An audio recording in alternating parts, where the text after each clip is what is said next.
are live. What's going on, guys? It's Crater here, back with a new This Week in Wrestling. This is what episode? Jesus Christ, you have to look. What episode is this? Episode 42. 42 episodes, guys. We've been doing. Let me just check the stream real quick, see if I can hear myself. Hold on. Sorry about that, guys. I just want to make sure. Come on.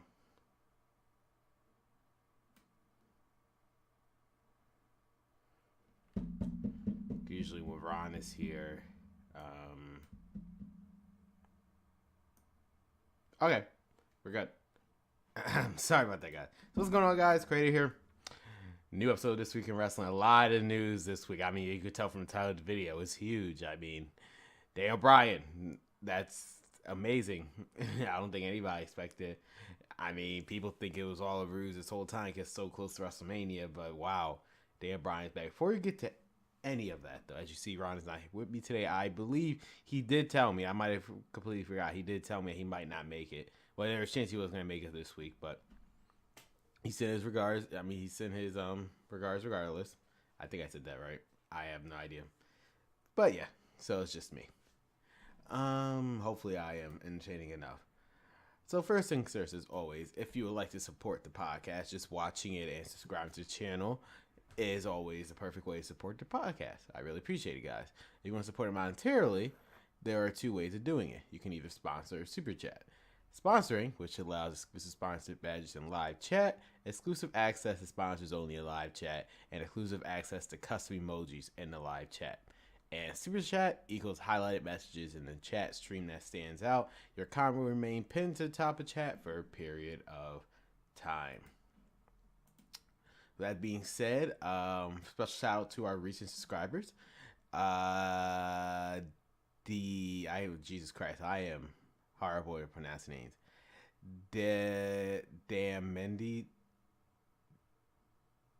Damatelis, I guess.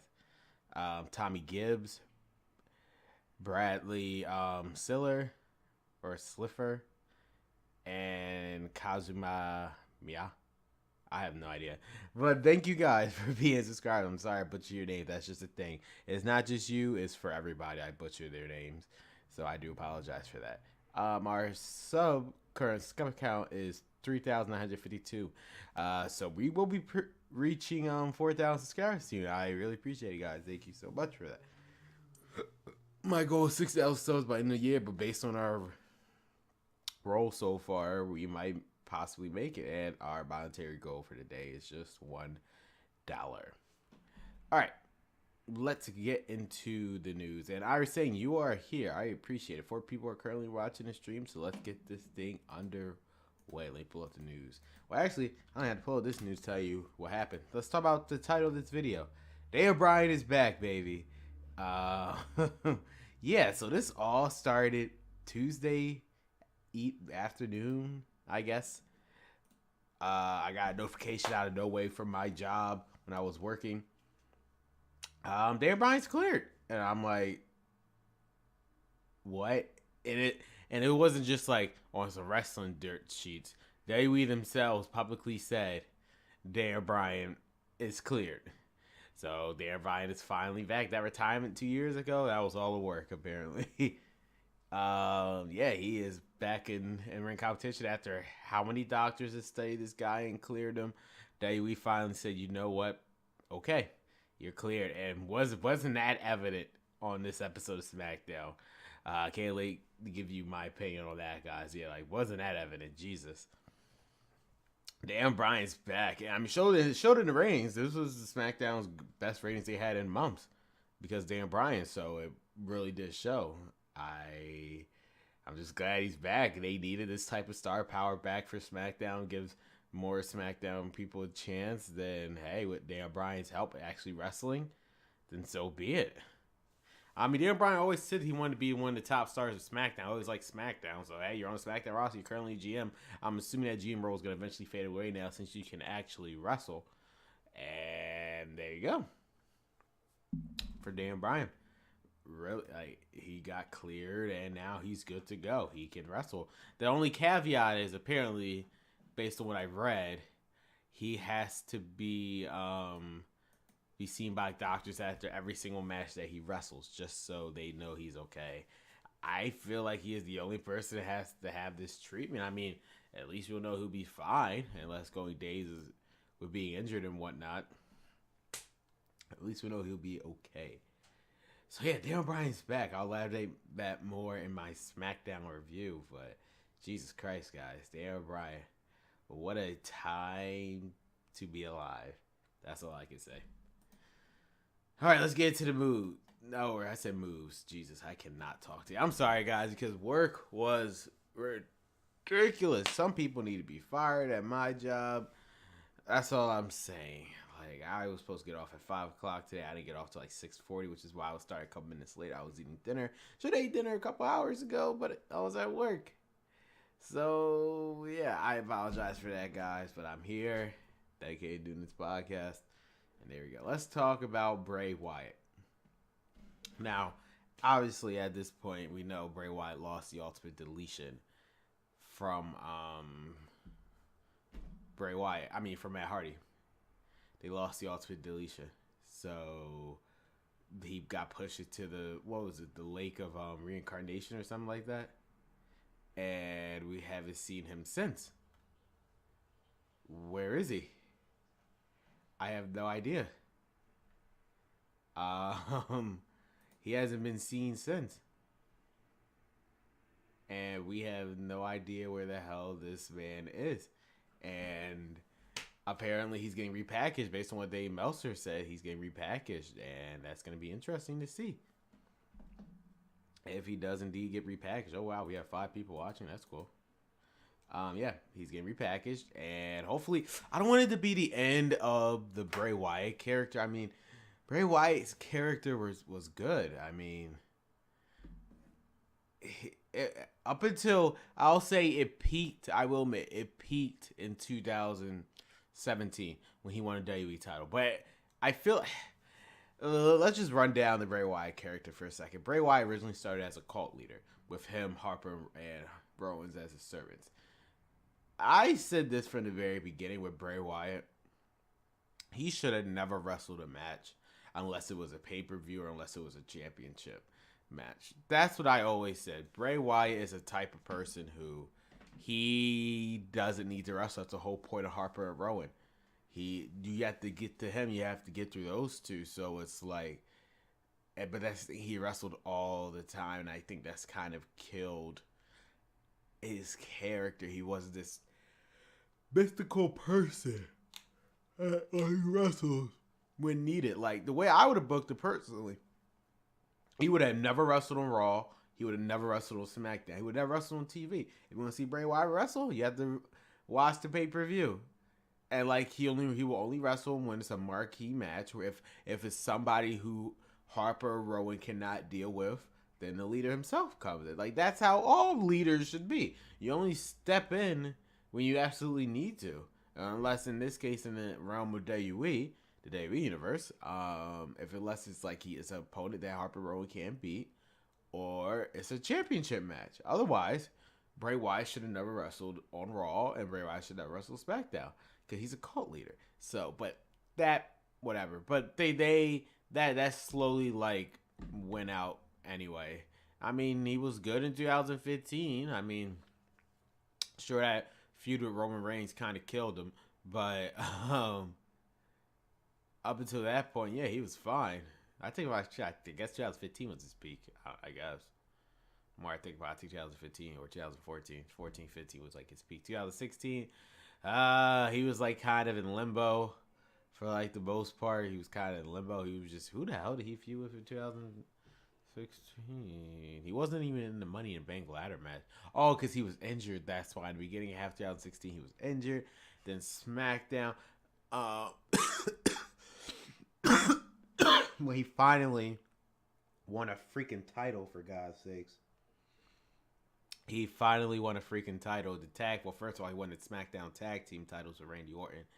And then he finally won the big one. After all these years, he finally won the WWE Championship. And it only lasted for not even a month. Ridiculous, I tell you. That was the peak of it ever since then. I mean, Raw, at the beginning of his Raw run, he was a main eventer. He was in that Fatal 5-Way match, and then here we are. They're killing off his character. I'm assuming this was a kill off to his character. I mean, I don't want to think that it is because, as I said before, and I'll always stick to this. I feel like he would have been better off staying on SmackDown. I don't know. I don't know what was the purpose of him putting on Raw. I guess they wanted the Finn Balor feud, but we all saw where that went. So, yeah, that wasn't gonna work. Well, I always said the Superstar shakeup could have waited until actually this WrestleMania. I felt like the rosters that we had, and I always stick to this. The rosters that we had when the brand split got reintroduced should have stayed all the way to at least this WrestleMania. I feel like we got a lot more stories, and you had those NXT call-ups.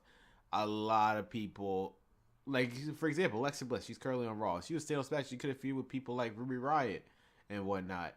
It would have been an interesting dynamic. Like, the rosters should have never switched up like that. Personally, to me, that's just my personal opinion. They should have never switched. But it is what it is. Sadly, Dean Ambrose should have never left SmackDown. He was one of the top stars of SmackDown. He should have never left. I don't know why. Miz, he was gonna be fine regardless. Corbin, well, for this Superstar shake, I think Corbin is gonna go to Raw. So is AJ Styles. I feel like those two. I can see Rollins going to SmackDown. I can't see Roman Reigns going to SmackDown. But I can see Rollins going to SmackDown. I can see Joe going to SmackDown. I can see Balor going to SmackDown. I can see a lot of them going to SmackDown.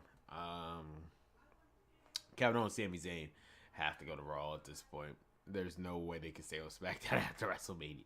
After all the hell they put Shane and Daniel Bryan through, there's no way in hell they can still stay on SmackDown after WrestleMania. They don't have jobs, but that's like SmackDown. But I'm about to say, how do they still have jobs at this point beyond me, but they technically don't. And the run with the story, they don't even have jobs. But yeah, Bray Wyatt, as of right now, we don't know what he's doing. They probably won't make him reappearance right after WrestleMania anyway. Is it a new character? Is it him? Is it finally a face turn? Who knows? We just have to wait and see. I don't know what it's gonna be. Okay, so we got some comments here. Black Air Game. Will Ospreay replaces Rey Mysterio for a match against Jushin Thunder Liger? After Mysterio injured a few weeks ago, the match between Will Ospreay and Jushin will take place at New Japan Strong Style Evolved tomorrow. So, okay, that's interesting. So, I didn't know Rey Mysterio was still actually injured. I thought it was just my energy. So, the fact that he got replaced, huh? Now, Black Air Game, next question. Do you still believe he's coming to WWE? I'm just curious what your opinion is on that. What other wrestling news besides Daniel Bryan and Bray Wyatt? Undertaker turned 53 today, so that's cool.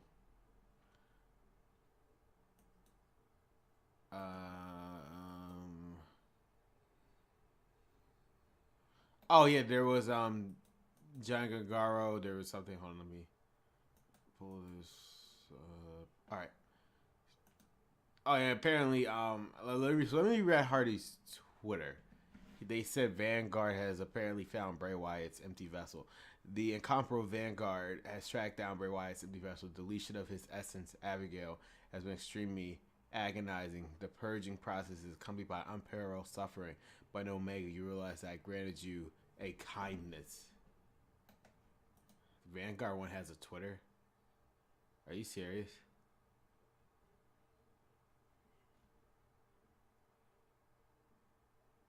Huh.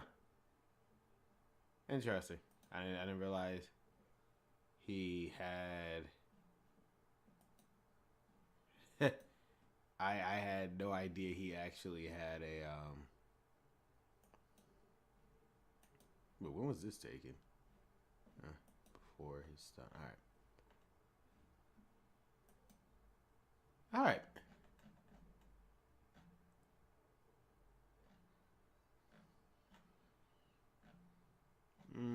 But yeah, they found his vessel. There you go. I can't believe we're talking the realms of So I'll be getting the capture card Friday. Yes, I did hear you be getting the capture card on Friday. I was saying. Hopefully you do well, man, in the game capture world here on YouTube. Jane Gargano, who you don't know is currently in the feud with Tommaso Ciampa, who has been fired from NXT. He has been stalking Ciampa ever since, especially in this week's episode. But there's some video from WWE released of him chasing him down when Ciampa tried to come to the Performance Center to rehab his knee. I'm assuming Nagara wasn't having that, and then Ciampa sped off. I mean, we really have 2 weeks until Takeover New Orleans. If they don't announce Kangaro versus Ciampa now, they're never gonna do it. I think Johnny Gargano is bound to 205 Live, so they better get this match out the way. They have to announce either this Wednesday or the following. That's it. We have to know, is there gonna be a match between Johnny Gargano and Tommaso Ciampa? So I had no idea. Hopefully it does, because the feud needs to end in NXT. Otherwise, nobody's gonna care when Johnny Gargano goes to the main roster. Nobody's not gonna give a damn. And Triple H probably knows this, but if Vince McMahon needs him, he needs him. Hopefully, they can end their feud in NXT. That's all I'm saying. Personally, that's all I'm saying. But yeah, that was pretty much. It wasn't really beside, because the newsworthy was all about Daniel Bryan. Everything else, there was nothing really else to talk about in terms of news for wrestling. I think that was it, because that whole Daniel Bryan story took up the whole week.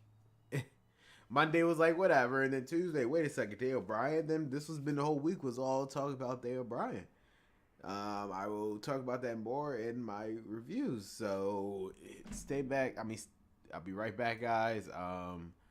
Take a quick break for a second, and we will be reviewing the shows this week, starting with Monday Night Raw. So I'll see you guys in 1 second, or a couple seconds, a couple minutes.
And we are back, guys. Sorry for that break.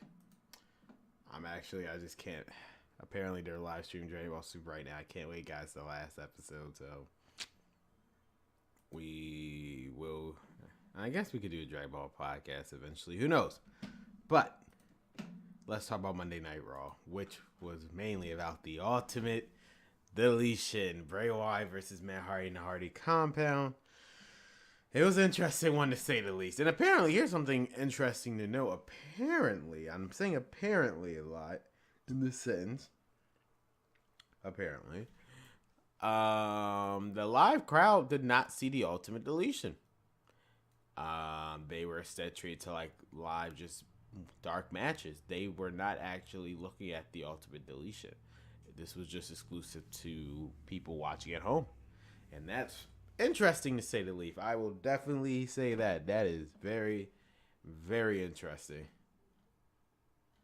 So first things first, let's start off with Kurt Angle came out and he said Brock Lesnar will be here, but he's running a little late. Roman Reigns, who is suspended, mind you, who for some reason can't listen to his own bosses, and they expect us to cheer for this guy. Got it. He appeared through the crowd and said, "Where's Brock Lesnar? He's not here." He said he's not going anywhere until Brock Lesnar shows up. The cops came out. They put handcuffs on him. They were about to escort him out, but Roman Reigns fought them after, I guess, the guy been a little too aggressive. You know, they were doing their jobs. And, yeah, Roman Reigns got charged with assault right there to police officer. Kayfabe or not. Yeah. And then that was his own undoing because guess who showed up? Brock Lesnar. Lesnar came out, beat the hell out of him while Roman Reigns was still handcuffed. German suplexed him a couple times, and he did the F5. And, yeah. That was something else. He beat the hell out of him. He kept coming back. And I don't know this whole goal of WWE trying to get Roman Reigns cheers and Brock Lesnar booed, because he sure hell has accomplished that on Raw, because Brock Lesnar was one of the biggest baby faces. He kept coming back. They say one more time. Brock Lesnar kept giving it to him. He gave the crowd what they needed, not wanted, what they needed. That was Roman Reigns getting his ass handed to him. But this all culminates at WrestleMania 34 in New Orleans, where are we on 34? Yeah, where Brock Lesnar will defend his Universal Championship against Roman Reigns, and the coronation of Reigns, I guess, will be happening at WrestleMania, because we all know that's exactly what's going to happen. But it was good to see Roman Reigns get his ass handed to him, especially by Brock Lesnar. Good times, good times. We had Asuka versus Alexa Bliss. This was announced last week because Alexa Bliss was kind of happy that Asuka picked Charlotte, but because Asuka, she wanted to challenge and she already beat her once, she could do it again, so that's why this match happened. It was a good match until it ended via count. I thought it was a pretty decent match, personally. I thought it was pretty decent. Both women did what they needed to do. Alexa Bliss has improved from her last match, Asuka. I will admit, the last match on Asuka was kind of ridiculous and terrible. But this ended via count out because Nia Jax, who wants to kill Alexa Bliss now, came out. Just try to get Alexa Bliss. She was running, but she caught a hold Mickey James though, and she threw her to that ring post, and like, Jesus Christ. Alexa Bliss ran in the back, and she said Nia Jax be arrested for what she did. And Colonel said, "I'm gonna have enough for cops, but you're supposed to be a role model for young kids. But as you see, you do stuff like this, especially after all that you said last week." So guess what? At WrestleMania, Nia Jax will get her shot at the Raw Women's Championship at WrestleMania. So that should be interesting. As I said this before Paige got in. I think Alexa Bliss's title reign was already, her reign was pretty much already done. I wasn't even expect her to be in the match. I feel like it's circumstantial. I always truly believe the original main Raw title match was going to be Paige defending the title against Asuka. That makes the most sense to me, especially the way they were going. I figured Paige probably would have won the title in the chamber. Asuka Asuka was gonna win the Rumble regardless. Just Paige was just gonna win the title at the Elimination Chamber, but due to her injury, that didn't happen. So instead, they're using Alexa Bliss and Nia. I don't think this was ever supposed to even be a match, but it's happening, and we'll see where it goes. We have Braun Strowman versus Cesaro. So it's been revealed. Kurt Angle said yes. Braun Strowman did win the Tag Team Battle Royal. So at WrestleMania, Shane and Cesaro will defend their tag team titles, the Raw tag team titles, against Braun Strowman and a partner of his choosing. He has to find a partner. Braun Strowman said he didn't really need effort, but he said at the end of the day, him and his partner will beat the bar. They will become the new Raw Tag Team Champions. So Cesaro Braun Strowman fought in a one-on-one match. It was a good match. I mean, Cesaro's always good. Strowman has, again, vastly improved from like 2 years ago. Who would ever thought Strowman would be a nobody in their wildest time would have ever imagined Braun Strowman as a main eventer. Jesus Christ. What a time and day we live in. That is amazing. Braun Strowman is a main eventer. He deserves it, though. He has improved in character. It ended with Strowman getting the pin, and we'll see. Now, there's a bunch of names being thrown around as to who will be Braun Strowman's partner. Samoa Joe is one. Bobby Roode. I said Bobby Roode. Bobby Lashley. Like, there's a bunch of people. I personally think it's going to be Elias due to the storyline. Those two had a feud, and usually people who have a feud, they come together as a team at the weirdest time. Case in point, Cesaro and Sheamus. Look how successful that's been. In a year span? Yeah, in a year and a half span, they are a 4-time tag team champion. If you say that's not success, I don't know what is. We have the Revival taking on Titus Worldwide. Yep, Titus Worldwide.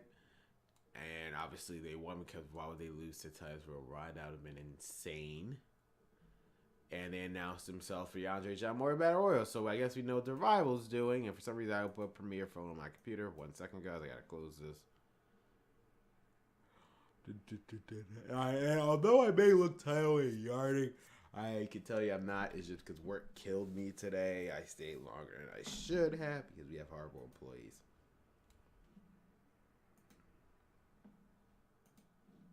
But yeah, Dash and Dawson won, obviously, and they announced themselves for Andre John Memorial Battle, which pretty much confirmed the Andre the Giant Memorial Battle Royal. And I don't know who's gonna win. I don't think the match really cares because it's gonna be on the kickoff show anyway, so it doesn't really matter. Just saying. We have Mandy Rose, Sonya Deville versus Bayley, Sasha Banks. So before the match even started, Bayley came out. Sasha came out. She confronted Bayley. She was like, "Hey, why did you leave?" She's like, "I still consider you one of my best friends." Bayley says she just can't get over the fact of how she screwed her over twice. They're supposed to be her friends, especially at the Elimination Chamber, where she kicked her off and she saw the look in her eye when she did it. She's never seen that before, and she felt, I don't know what she was. I don't know what they were implying there, but Absolution came out and they had a tag team match. Paige is useless as ever. She was there for some reason. You know, she's not rehabbing. I don't get Paige. I really don't. Just let Mandy and Sonya do their thing. They did their thing in Elimination Chamber, so I can't do their thing without you. Sonya and Mandy won. Did they? I believe they did. Yeah, they won. I forgot who won. I forgot how they won though. I'm reading notes. Oh yeah. Because yeah, I remember what happened. It was like a miscue between Bayley and Sasha, and Bayley got kicked in the head with Sonya's kick, and that was it from there. And I'm assuming this turn is gonna happen in the women's battle royal because Sasha Banks announced herself, so I'm assuming Bayley will do that to her.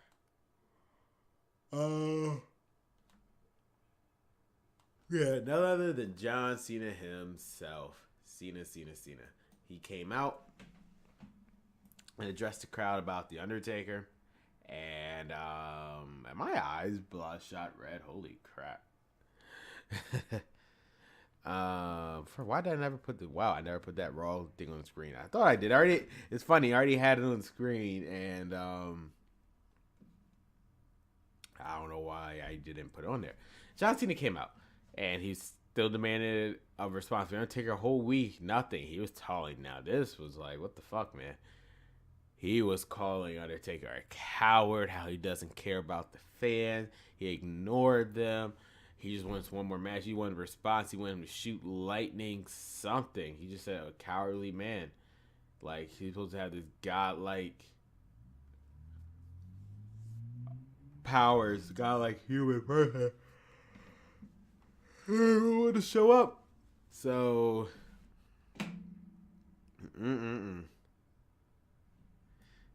instead, who did show up instead was his brother Kane. And Cena was like, he was so thrilled. He was like, yay, Kane's here. What he's gonna say, man? Yes or no? Kane just chokeslammed him, and that was it. Yeah, and next week it's gonna be John Cena versus Kane. Here I thought they were trolling us. They were gonna give us Cena versus Kane at WrestleMania because Undertaker like legit did not respond. That would be hilarious, but now it's obvious that's not the case since Cena's facing Kane. So there you go. We have Balor and The Miz versus The Miz Taraj. My bad. The Balor Club versus The Miz and Miz Taraj with Seth Rollins at ringside. Or not really ringside because their announce tables aren't at the ring anymore. He was just at the commentating table. I guess that's what we have to call it. Oh. Anyway. They had them there, and it was a good match. I mean, it's nice that Bo Dallas and Kurt Angle are getting some time wrestling because they're usually just standing out there. I must feel bad for those guys. I wonder how what Bo Dallas feel that Bray Wyatt got deleted. But anyway, yeah, this was just all a build up to a super threat match at WrestleMania. The Balor Club did win, so we'll see where it goes from there. But after the match, though, Miz was trying to gang up on Balor, but Rollins came for save, and he did the stomp on him, and there you go. At WrestleMania, the triple threat match. Balor, Miz, and Rollins for that Intercontinental title. Will Miz become the longest reigning Intercontinental Champion? Who knows? Yeah, have to get past WrestleMania first. I personally think Balor's going to win. For some reason, I think Balor's going to win. They owe him that. For never getting a rematch for his Universal title, they at least owe him that much. They had to give him some type of title, and I feel like the Intercontinental title is the way to go, personally. And then we had it. The Ultimate Deletion. It was exactly what you probably think it was going to be. Insane. I mean, I personally enjoyed it. I thought it was funny as hell. It was something. I'll definitely say that. Where was it? Where is that funny part? Yeah, first of all, Bray Wyatt came back. Wow, I mean, good for WWE for blowing out their budget. First of all, let's address this. What the fuck was Mike Cole even talking about? He said, I apologize for you watching at home. What, are you saying this was going to be bad? No, it was perfect. I actually enjoyed it. I preferred this one more than the TNA one, solely because it was just, unlike the whole match, because the TNA one features Matt Hardy and Jeff Hardy. This one was actually for a character who is not related to Hardy. So I thought that was interesting for them to do, and they took the risk of doing it. I personally enjoyed it, in my personal opinion. But, I mean, it's like as of right now, I see on the internet it's kind of 50-50, but I personally thought the Ultimate Deletion was great. Bray Wyatt came in, and the CG, the production value was there, pretty much. They first fought in the ring. Then they eventually just went wherever. They eventually got into Hardy's garage. and Hardy was about to literally drive him over with a lawnmower or mower lawns or something like that, whatever they like to call it. And then Wyatt got the advantage, and instead he was like, nah, he didn't take him to the Lake of Reincarnation. But before he could, he tried to get the boat. Senior Bridger was under there. He had a globe, and he started to sing Bray Wyatt's theme song. He had the whole world in his hand. He had that cameo appearance of Jeff Hardy. But I love how they told it with zombie-eyed Jeff Hardy. That's how they like to call him.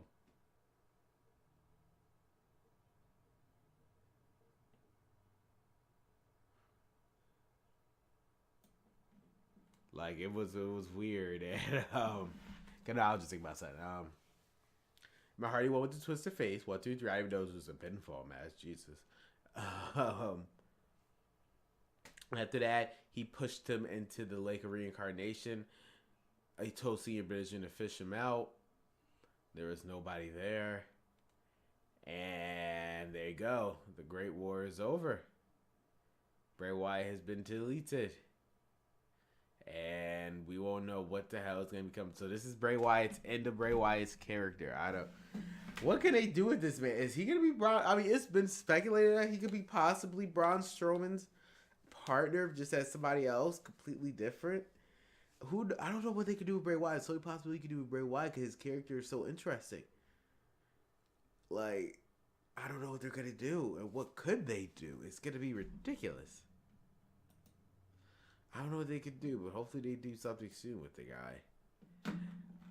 We're going to take a quick break here, guys. This was Monday Night Raw, so we're going to be talking about Smackdown as soon as we come back.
What's going on, guys? We are back, and as you can see, guess who's with me?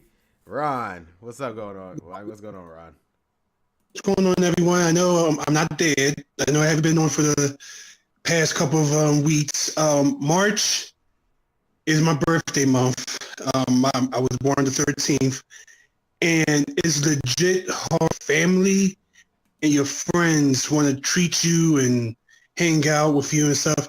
Also, it's my mom's birthday. So last week we had a dual celebration for where my mom and me was having a birthday party with family and stuff. Today, I'm actually not at home. I'm with friends. I'm in the middle room at the moment. I got about 10 minutes. I saw you sent me the link, so I'm like, all right, I'll talk for a little bit before I had to go back with them. All right, so perfect. There's two main things I want to ask you then, since I do have 10 minutes with you. First thing first, Daniel Bryan. What is your thoughts on all of that? Well, we both live in Philadelphia, right? As you know. And we know how February was pretty warm, and then March happened, and Yes. pretty much snowed. We had four nor'easters. We just got one, this past week, and for some reason they're talking about another one It's coming ridiculous. up. Yeah, after I don't get it either. I hope that's not true. Why am I bringing this up? Because I got this distinct feeling that someone made a deal with the devil and said, I will put Daniel Bryan back in wrestling if y'all can survive 4 or 5 nor'easters. And I guess, hell, we got it. I guess he's back. Yeah, I really, it surprised me. And I took a nap when I came home from work. I wake up, I check my phone, and my phone's right next to me. And I checked Twitter, and for some reason, I just saw Daniel Bryan trending. Why is Daniel Bryan trending right now? Now, usually, when a certain person is trending on Twitter, it's either they did something bad, or they passed away. I was praying that nothing bad happened to him. I was thinking maybe he opted out of his contract, because the whole rumor of if he can't wrestle, that he's going to try to get out of his contract, or whatever. I overheard that the Bullet Club was trying to get him in for his All In, the All In pay-per-view event that they're doing. Yep. But his contract expired at the time. His contract expired before. It expired after. It's like around August. No, it's September. August. No, it's September. Oh, interesting. It's That's like a weird time. It expired 2 weeks after the All In event. So he couldn't even go to it anyway. No, he couldn't have. So I'm thinking that maybe he found some way out of his contract or whatever, stuff like that. So I click on it. First thing I saw was the WWE thing, and it just said right then and there, Daniel Bryan cleared to wrestle. And I'm like, wait, what? I know. I had to read everything because he was on a recent podcast that I was listening to, I was listening to clips of, where he said that he went to different, like a new doctor, because the whole thing was he was going to doctors. He was going to doctors. Sorry, my friend was next to me.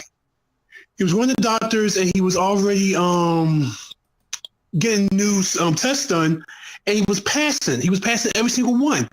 The problem was, as I've said before to you, WWE doctors are different from other doctors. Yeah. WWE doctors kept saying, no, we don't care. If you was getting all these results back and said you can wrestle, we say you can't. So I don't know what happened, but apparently, finally, the WWE doctors agreed with these doctors, and now we have a clear Daniel Bryan. And it was clearly, people thought, well, he's probably not gonna do that much. Damn, on Smackdown, they really showed you, yeah, he's fine. And then the funny thing about that was, Daniel Bryan's perfectly clear to wrestle, and then he died. Yep, they was like, all right, write him off TV. And then he died. he took a power bomb to the apron. Okay, well that's a good way to bring him back to the fucking thing.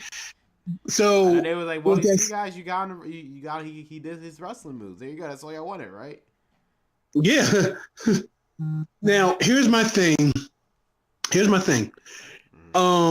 This and we talked about this before, as my friend is walking around all shocked because something happened on Dragon Ball Super. They already aired it.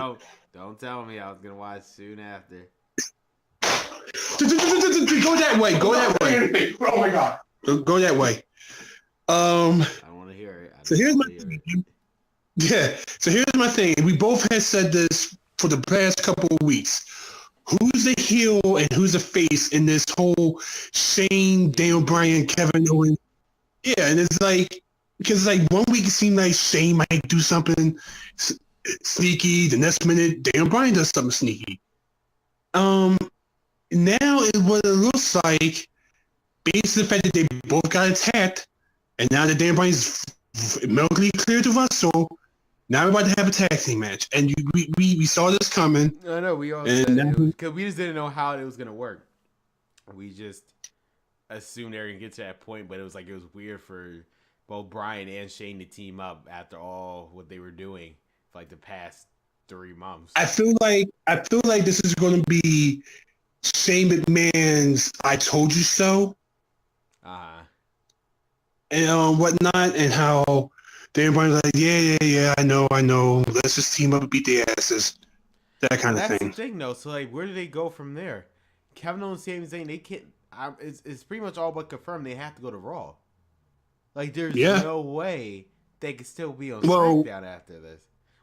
They can do some type of thing of where we're hiring them just to kick their ass. Then we're going to send them to Raw. I guess. No, but I was referring to like after WrestleMania. It's like realistically they have to go to Raw after this. There's like no. And that was probably already planned in the first place because like they said and you know what? You know what's actually pretty funny? You already did Raw, right? Yeah, I already talked about it. I okay. was gonna ask about the deletion, so. Oh well, yeah, that fucking hilarious. I'm glad that they let Matt Hardy do his thing. But what I was bringing up, I like the fact of how when people was talking about the fact that we're having another draft, another shakeup, that Sheamus and Cesaro has said, "Hey, we heard there was a rumor that after WrestleMania there's gonna be another superstar shakeup. Maybe we should be traded to SmackDown. We would be appreciated." That kind of thing. So that pretty much just confirmed that after WrestleMania, there's going to be a superstar shakeup. Yep. And now you have, that pretty much does confirm Sami and Kevin Owens will be on Raw. And what I'm hoping now that Daniel Bryan is probably now an official wrestler. Yeah. I'm hoping the Miz comes to SmackDown again. It would make I can't see it because for Miz, the only way I can see Miz going to SmackDown unless he drops the Intercontinental title. I don't think he's going to drop the Intercontinental title yet. I don't think he would. I think he is. I think, but he has to break the record though. He has to break that record. He already broke it, didn't he? No, it's I calculated it. I did the math. It's literally a week after WrestleMania he breaks Pedro Morales' record. Well, they might he would have to retain it at WrestleMania at least. Well, it would either have to be they screw him out of it and he never gets it. Well, that's what he did to Bray Wyatt. So yeah, or he wins his match at WrestleMania, then gets traded to SmackDown and the United States champion goes back to Raw. Yeah.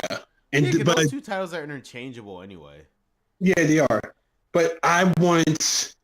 Well, that would make sense. Randy Orton going to Raw, that would make sense. I feel like Randy Orton is better overall. Some of the bigger name. Like I can see. Yeah, you're right. Corbin. I can see Corbin. No, Corbin can stay on SmackDown because I feel like Corbin Corbin built himself up more on SmackDown. You're right. Him on Raw, like he was last time, he kind of had to fight through the. And it's a shame because like with Raw, you have to kind of fight yourself to get yourself on TV. Yes, you got to do that on SmackDown, but Corbin built himself up more on SmackDown.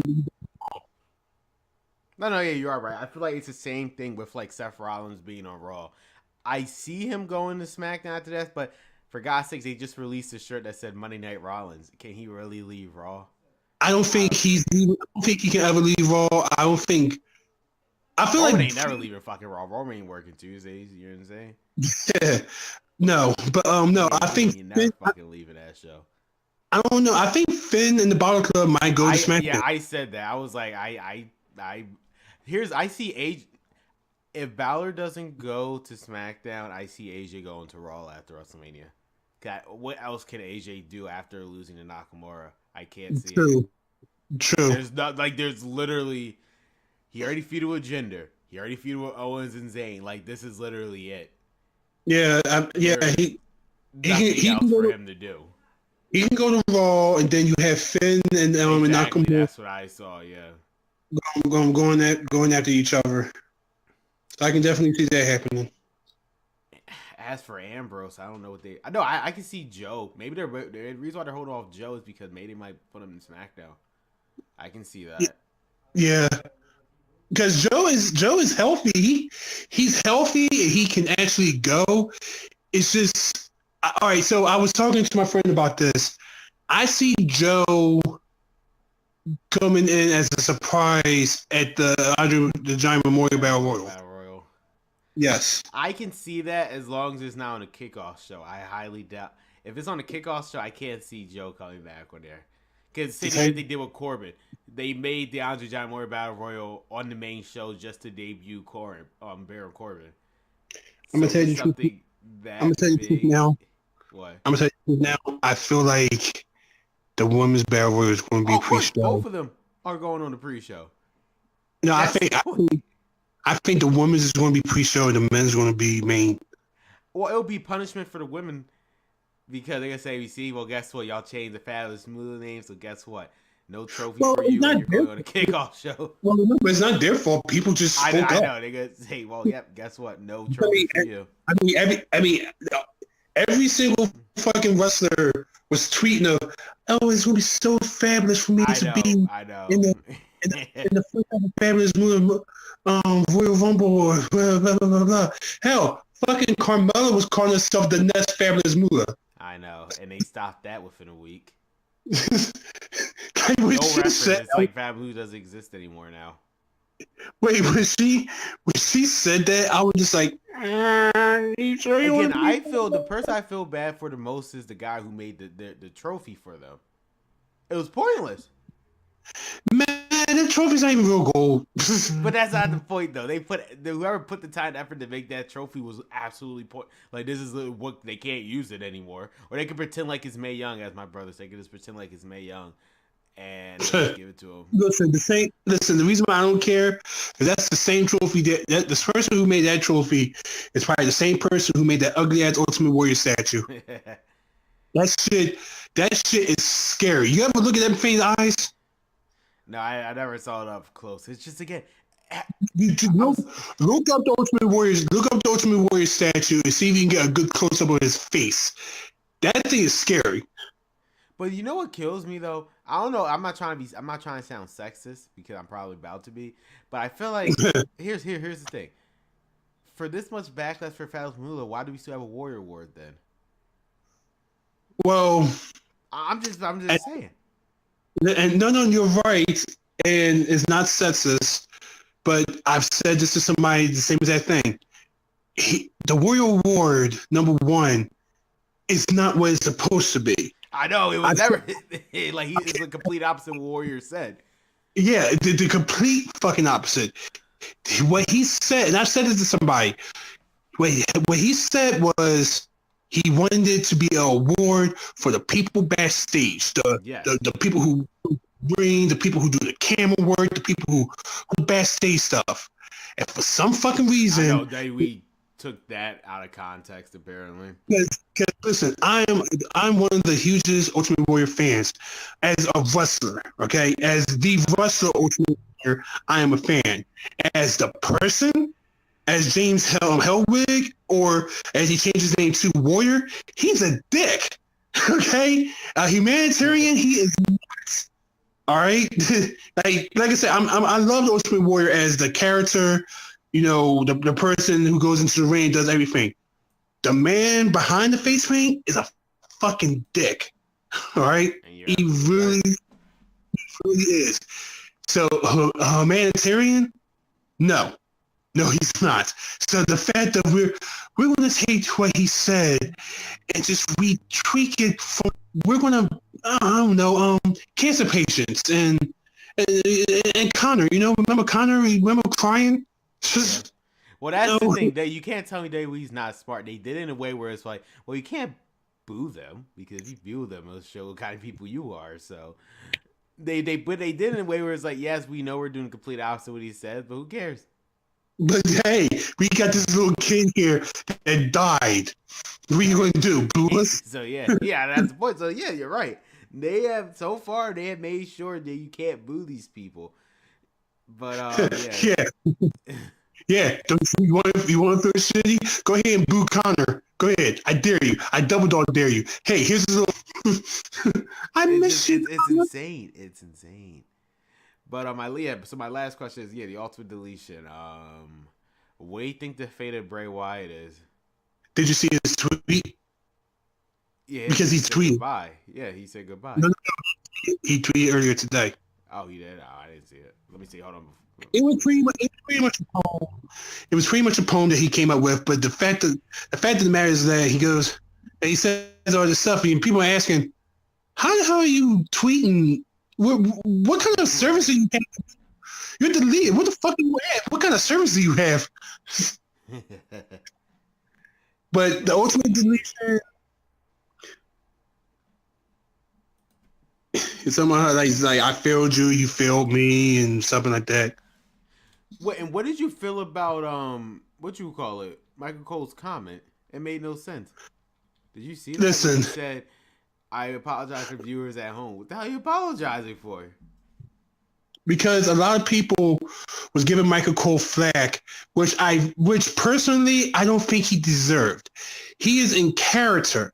He does not know what to expect from the final deletion. Okay?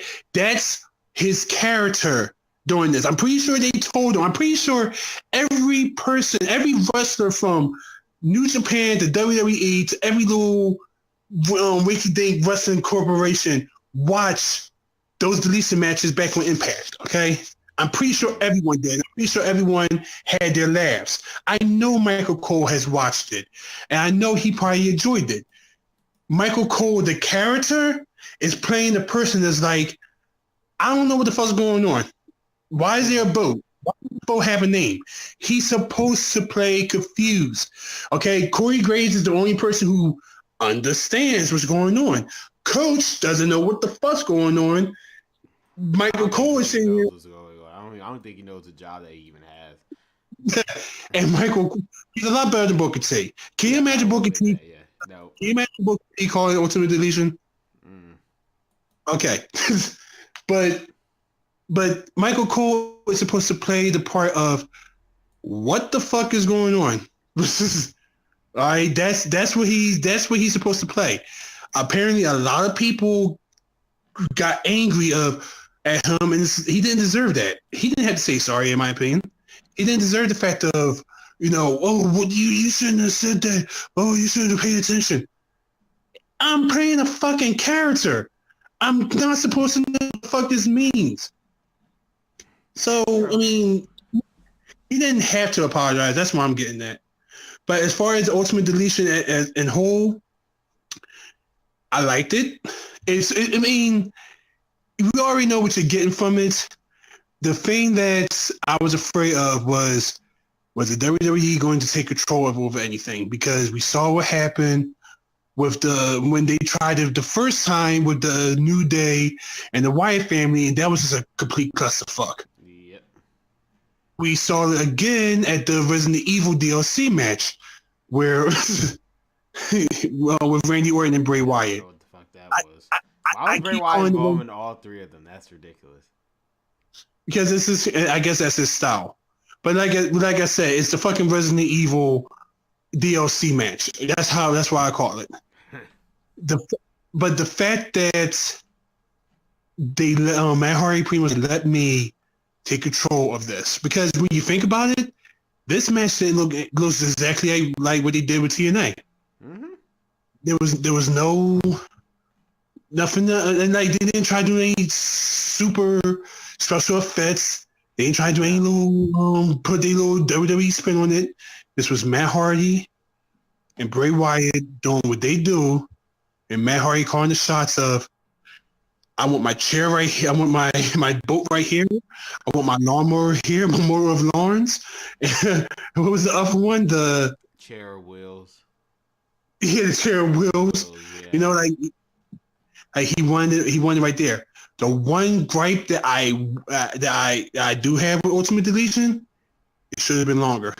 Yeah, I agree. I feel like that could have been a half an hour worth more. You know, that they could. I mean, they probably really didn't. Well, apparently Vince McMahon didn't have faith in it to begin with. So, and the what happened. I know it was trending for what, almost 3 hours worldwide, trending #1 worldwide for 3 hours. More, yeah, true, but it was still trending to this to this day. Like 2 days after that, yeah, but it was #1 trend after it ended for 3 hours straight. So it's like, yeah, you're right. Like I wish it was longer. I wish they.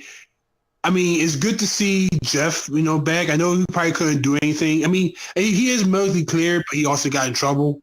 So I don't know if you probably. We don't know what they're gonna do. But I feel like it would have been better if it was longer and they added a little more characters. I mean, I don't know who to add. I mean, isn't like the Rockefeller Express somewhere buried down there? from the last thing, I feel like it would have been funnier if they added some more characters. But I feel like this one was the more serious because Bray Wyatt is there and he's not. He's trying to be serious in his whole thing. Yeah. Hell, I like the fact that they brought back. Yeah, I like the fact that they brought back the house that got burnt. Yes, that I know. And somebody in Reddit said it perfect. I busted out laughing. He said, "Long-term booking, baby." Long-term booking. They knew this was gonna happen a year later. It's not even that. Hardy was even in WWE, but okay. I'm laughing at the fact of Randy Orton, like, son of a bitch, I burnt that. What the fuck? Yeah, it was funny. It was a good time. But now my question to you is, what is the fate of Bray Wyatt? Where do we go from here with Bray Wyatt? Well, my prediction didn't happen. I was thinking that if he would have went to the reincarnation, then he would turn back to Husky Harris. Yeah, that's not going to happen. I don't think they would ever do that. I mean, he could be Braun Strowman's partner. I'm thinking it's Elias, but that's just personally me. I can't fathom Elias being part of Battle Royale after the year he had. There's no fucking way they'll do that to him. He's gonna be in something important in the main show, even if it's just a singing segment. He's doing something important. So as far as what they're gonna do with Bray, I say make him undeleted, but put him back on SmackDown where he fucking reigned. Yeah, that's what I will always say to this day. The rosters that they had when the brand split first started should have ended after this WrestleMania. Like this WrestleMania coming up, I feel like there could have been more stories to be told with those rosters. There was no reason to do that superstar shake, and now we're having another one. Yeah. Where this one could have been a superstar shakeup for the first time. Like the rosters that we had, like for example, and like say right now Daniel Bryan would have got cleared. There goes the Miz storyline because Miz is on Raw. If they would have waited, there you go. You could have had Miz versus Daniel Bryan this year at WrestleMania. For that Intercontinental title that Daniel, holy shit, for the same Intercontinental title that Daniel Bryan won last. Yeah, true. They could have done it. Oh, but you know what they decided to do? Change up the rosters. There was no need for that. Well, look, to give them credit, they didn't know what the hell was going on. They thought that Daniel Bryan was never going to wrestle again, and And you're right, but hell is over now. He's wrestling again. And hopefully safely too. I hope that he does change up some of his movesets. I hope that he doesn't do the flying headbutt too much. He doesn't take too many heavy bumps. Not try to do anything, have you bumped? Did too you not see crazy. SmackDown? Well, he took some bumps, but I'm talking about doing ladder Yeah, matches. I get it. I You get it. know, I got it. I'm But talking well, about I doing. guess he won't be in the Money in the Bank this year then. No, I can see I him don't. being back. No. I feel like they'll put him in there. If I he can puts see in the that. money in the bank, if he goes in the money in the bank, I don't want him to do any crazy top rope bumps. Okay, I want him to be as safe as fucking possible.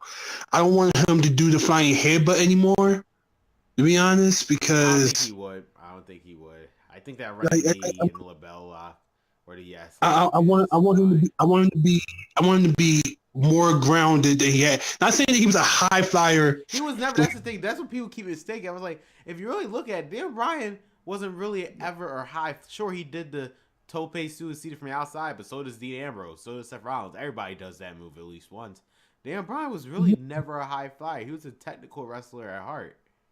Yeah, but I want him. But I just don't want him to do too much of the top rope stuff. Like I said, the suicide headbutt. That he does. I don't want him to do that. I want him to chill for a little bit, try to take less bumps. Don't agree to do crazy ass fucking matches like ladder matches. You Yeah. know, to be start off slow and then work your way up if you can do it. Make this comeback last at least. We will see. Well, actually, let me get your opinion on one more thing Okay, before you go. Because we didn't talk about this last week because you weren't here. Oscar versus Charlotte. How you think this would end? it's going to be one of the best matches in WrestleMania in my opinion But because how do they end it? I, I, I can't I feel like see. I don't. It's. I would. A part of me does say logically, Oscar's just gonna win. But here's the thing: the way, because it's just the way that this has been booked, and this proved my theory correct. Oscar, as we know, obviously by now, Oscar's fighting Charlotte, but she's still considered a Raw superstar. if she wins, she goes to SmackDown. That's it right then and there. My But no, thing but you is see the interesting part about that though. They could have just said no, she's just on SmackDown now. No, because I don't think Asuka was never even supposed to fight Charlotte. I feel like she was always meant to fight Paige. But since Paige injured, they had to re-scrap this whole story around. I feel like Charlotte was gonna originally fight Becky. I think that's what they were gonna do originally. Charlotte was gonna fight Becky, or that four horsewoman thing. Cause let's be real. I don't think the first Ronda Rousey match was gonna be Ronda oh Rousey no, versus Sami McMahon. I don't think that was ever going to be the case. Something changed. no, hell no. I don't think that was actually supposed to happen either. But I Something feel like changed. I feel like that they look at Ronda Rousey and it's like she can either hurt someone or she can get hurt. Let's put her in a match where she's probably gonna be safe. That match where Triple H goes over, right? Yeah. Triple H is going over. I'm calling. For some reason, I have this strain because they did it with Sting in 31. I will never forget that. So it's not out of the realm of possibility that Triple I H is feel like going over in this match.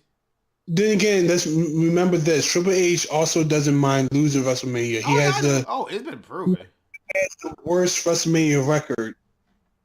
I know. Who would have thought Triple H? Like he doesn't mind letting the title go. I mean, for fuck's sake, he's May I also remind you, Survivor Series, he won the whole fucking match. For what? he traded off. But it's like, it made no sense. And he still won. Yeah, but he's probably gonna win. He's probably gonna win. He's probably gonna lose some. Not something. He's probably gonna lose WrestleMania because he doesn't mind the trade off. Yeah. Like I said, for fuck's sake, Sheamus beat him at I WrestleMania. know, you're right. But for simply because of the fact, but that, like I said, simply because of the fact that I don't think Asuka was originally supposed to face Charlotte. Now here's But the now, caveat. No, but here's the interesting thing. 2 weeks from now, on the Mixed Match Challenge, even though They themselves admitted her streak is canon to the mixed match challenge. Which I kind of feel like that was dumb. Stupid. I know. Cause now they put themselves in this situation where I'm gonna assume that Charlotte and Bobby are gonna beat Finn Balor and Sasha because it's just a second chance vote. Nobody cares about that. I'm assuming the finals is gonna be Asuka and The Miz versus Charlotte and Bobby, which is the Tuesday before WrestleMania. How the hell are they gonna do this? Well, now this might be a build up from where this is going to build up to Charlotte Asuka thing, unless how are they going to do this? This is where they put themselves in this situation because obviously there's no way in hell Asuka's going to lose the mismatch challenge because they said it themselves. Her streak matters, especially the Miz loses, so she by default she has to win at the mismatch challenge. So my question to you is: are they really willing to give Charlotte 2 losses in a row in probably the most important week in wrestling? You're right, and that's where it's like But here's the thing. Here's the thing. That's probably why you're not going to win against Finn Balor and Sasha. Right. And that's going to be their way. I guess that second chance thing was their way out. Yeah. You're right. No, yeah, you're probably right about that. Yeah, because we'll see. This Tuesday we'll see. If Finn Balor and Sasha win, then okay, there's nothing to worry about because obviously Miz and Asuka are going to win by default. But if Bobby Roode and Charlotte win, now they put themselves... Not to also mention, I'll say it like this. This would probably be a better way. This would be a better way of season Miz and Finn. You know, Miz and Finn more than Asuka and Charlotte. Because here's my thing. I said this earlier. I think Asuka and Charlotte is going to be one of the best matches of the night. Mm-hmm. Asuka can put on a good show. So can Charlotte. And, I feel like those two are going to be... Excuse me for a second. I feel like those two are going to put on a hell of a show at WrestleMania. So, I don't know, man. Next week, all I'm saying, next week is going to be interesting. Yeah, man. Any final thoughts? Because I don't want to hold you up too longer. Well, I really don't have anything. As far as next week, I don't see myself having any plans. I most likely will be home to do the podcast in full. I might hang out with some friends, but I probably will be home because I gotta work Easter. So no, I do too. I do too. So it's a Sunday. I never have off on a Sunday. Yeah, so I had to sit at home and mentally prepare myself so I can work that Easter. So, if I do go anywhere, I will be right back home early enough so I can be ready for the podcast next week. So you will see me next week doing the podcast in full. All right, guys, you heard it here first. Ron will be back starting next week. Well, Ron, thanks again for stopping by real quick to discuss your thoughts on Daniel Bryan and the Ultimate Deletion. So have a good day. All right, y'all take care. All right, guys. And with that, guys, let me take Ron off for 1 second. There you go. I will be right back, guys, to finish off the podcast because I think my mom and my brother are calling me for something during that conversation with Ron. So I will be right back, guys.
are back, guys. I apologize. I had to help my neighbor with something, but we are back. No more breaks. It's just full swing ahead from here.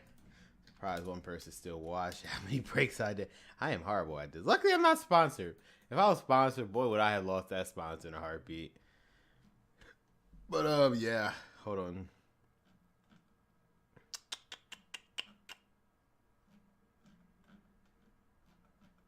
Alright, I was just checking the news.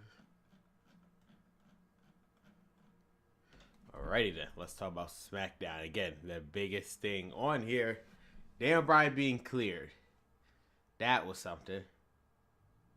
Like, really, yeah, that was something else.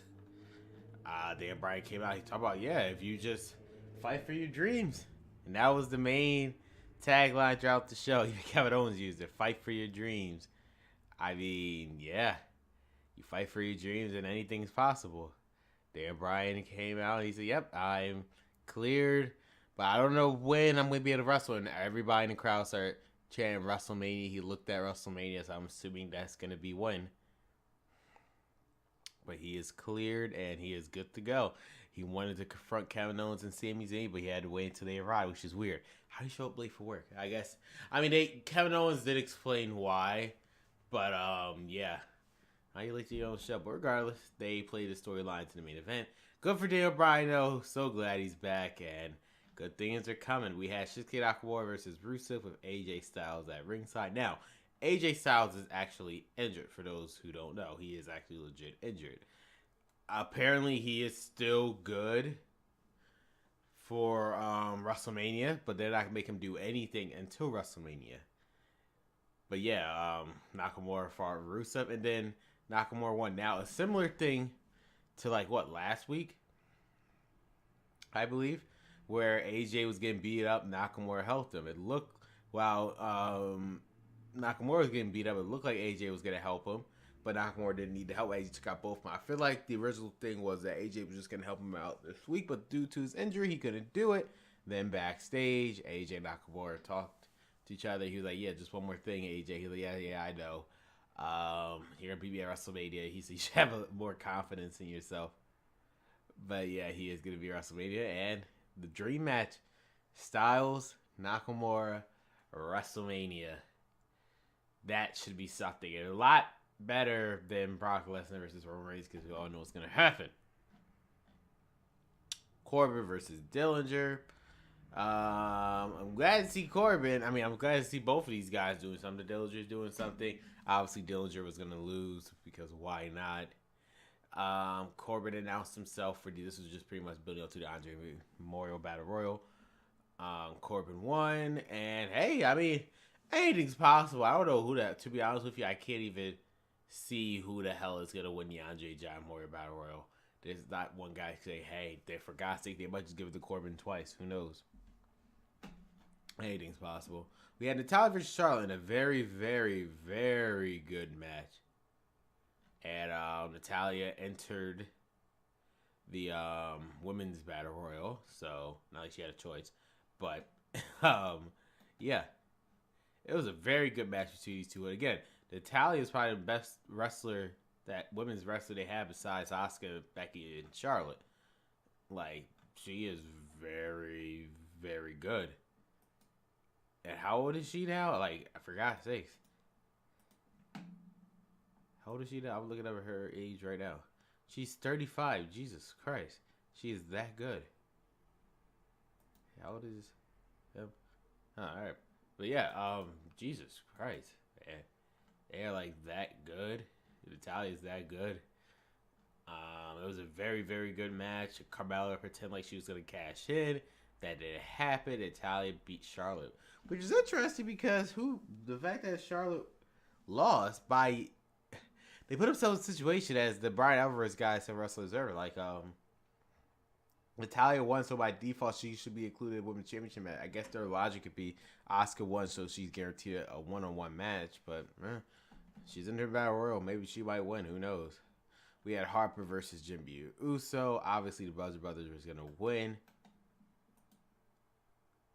It was kind of obvious that they were going to win. Hold on. Why? That's weird. Interesting. No, I'm just looking at something. Let me see. Hold on.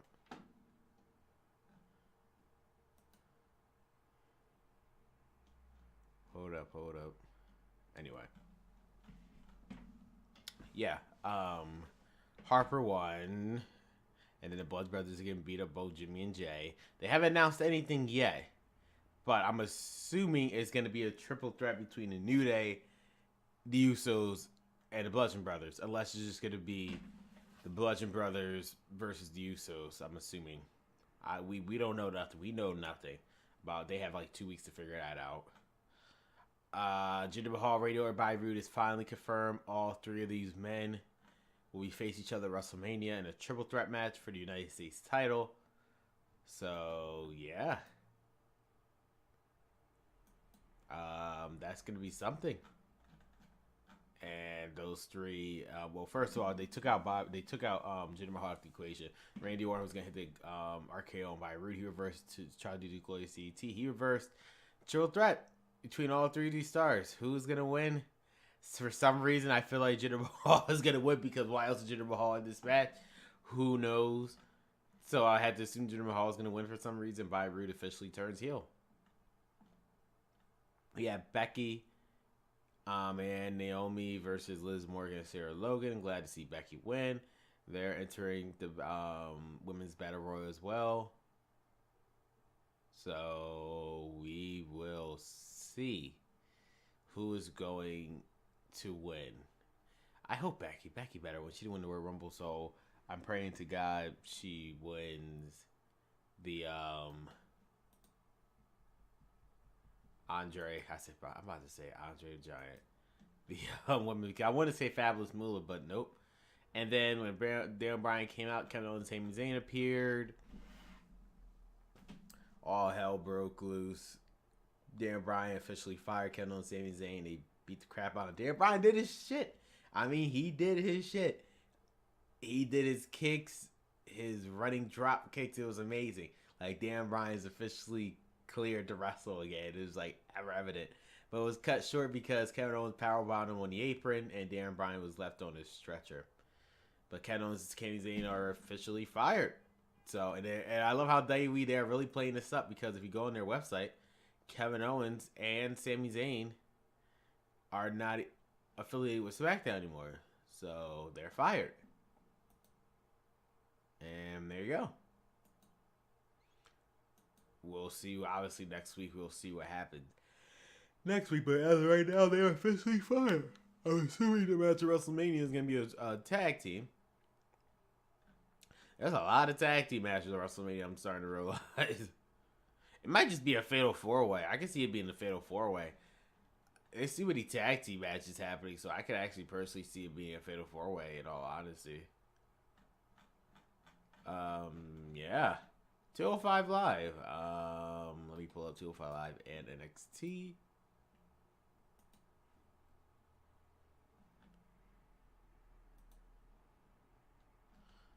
Live was highlighted by Mustafa Ali and Drew Gulak. First off, you had the Lucha House Party, Lindsay Dorado versus Hideo Itami, and then no contest when Grand Metalik. Again, Grand Metalik, you deserve so much better than this crap. So much better than this. And yeah, Grand Metalik made Hideo Itami get DQ'd. Well, he DQ'd Lindsay because they are just tensions are boiling between these two stables. Again, apparently there are supposed to be cruiserweight tag team titles appearing, which will officially make 205 Live its own entity. It won't be part of our roster anymore. There's no way it can be. So it will be interesting to see what happens after WrestleMania. I know the focus right now is on the cruiserweight title, but we'll see. We had TJP versus Kevin Johnson. He won. Nothing really special here. Just building up TJP. However, Drake Magner said because I guess the person winner at WrestleMania, he's going to need a new challenger. So next week, Fatal 4-Way. TJP. Jesus Christ. Kalisto and Kira for being the good people against throwing off that fight between Hideo and Lindsay. And he's bringing back Buddy Murphy. Match. Winner become the new number one contender after WrestleMania for the Cruiserweight Championship. So we'll see where things go from there. Then we had our main event, which was a very good match between Mustafa Ali and Drew Gulak. That was an amazing match between both.